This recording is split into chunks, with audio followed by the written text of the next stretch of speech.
The Hunter's Wife. Once there was a beautiful Afari girl called Kirdali. She lived with her mother and father. The family was poor. They had no camels or donkeys. All they had was a few sheep and goats. One day Kirdali went to the river to fetch water. But on the way home she fell and spilled her water. "Oh, my water," she cried. Boretto, a rich man, was walking along the road. He heard Kirdali and went up to her. "What's the matter?" he said. Then he saw Kirdali's beautiful face. At once he fell in love with her. "She's beautiful, she's lovely," he thought. "I want to marry her."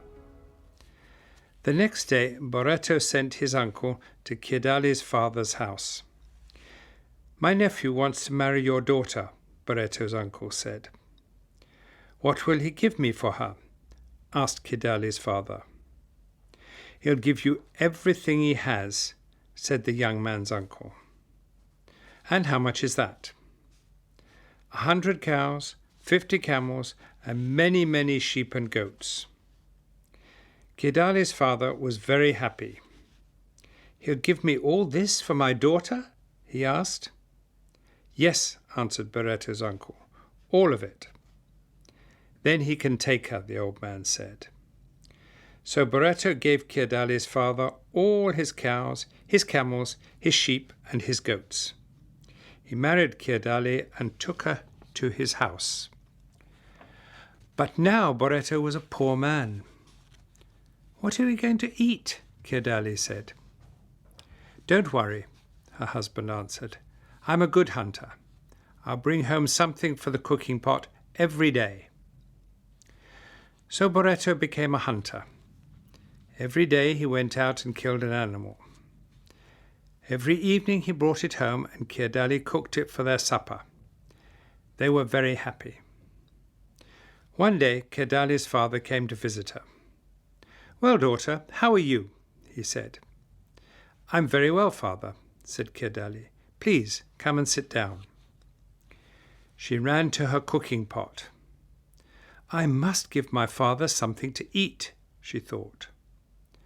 But the cooking pot was empty. "Boretto will soon come home," Kirdali said to herself. "He'll bring some meat. I'll get everything ready now." She lit the fire and filled the cooking pot with water. Then she put the pot on the fire. Soon the water was boiling. It was ready for the meat. But Boretto didn't come. Kirdali waited. The fire began to go out. The water in the pot boiled away. Kirdali fetched more wood and filled the pot with water again. But still Boretto didn't come. Again the fire began to go out, and again the water in the pot boiled away. Kirdali put more wood on the fire and more water into the pot. At last she heard a noise outside. She ran out of the hut. A hunter was walking past. He had a dead bushbuck over his shoulder. But the man wasn't Boretto. It was a neighbor. "Oh, please," Kirdali said, "can you help me? I have a guest in my house, but I haven't got any food. My husband is a hunter. He'll come home soon. Please give me a leg of your bushbuck. My husband will give you some of his meat later." The man looked at Kirdali. He thought she was very beautiful. "Yes," he said, "I'll give you a leg of my bushbuck, but you must come and meet me at the well tonight." "What can I do?" Kirdali thought. "I must give my father some food." "All right," she said, "I'll meet you at the well, but please give me some of your meat now." So the man cut a leg off his bushbuck and gave it to Kirdali. She ran back to her hut and put it into the cooking pot. Soon her husband came home. He had killed a zebra. Now there was plenty of meat. The three of them sat and ate happily together inside Barretto's hut. It was dark now. Suddenly Kirdali heard a noise. The stranger was outside. He was throwing a small stone onto the roof of the hut. He wanted her to come out. She looked at Barretto and at her father. "Did you hear something?" she asked them. "It was nothing," Barretto said. "It was the wind," said her father. The hunter outside threw another stone onto the roof of the hut. Kirdali didn't say anything this time. She only smiled and gave her father another piece of meat. The hunter threw a third stone onto the roof of the hut. Kirdali began to laugh. "What are you laughing at?" her father and her husband asked her.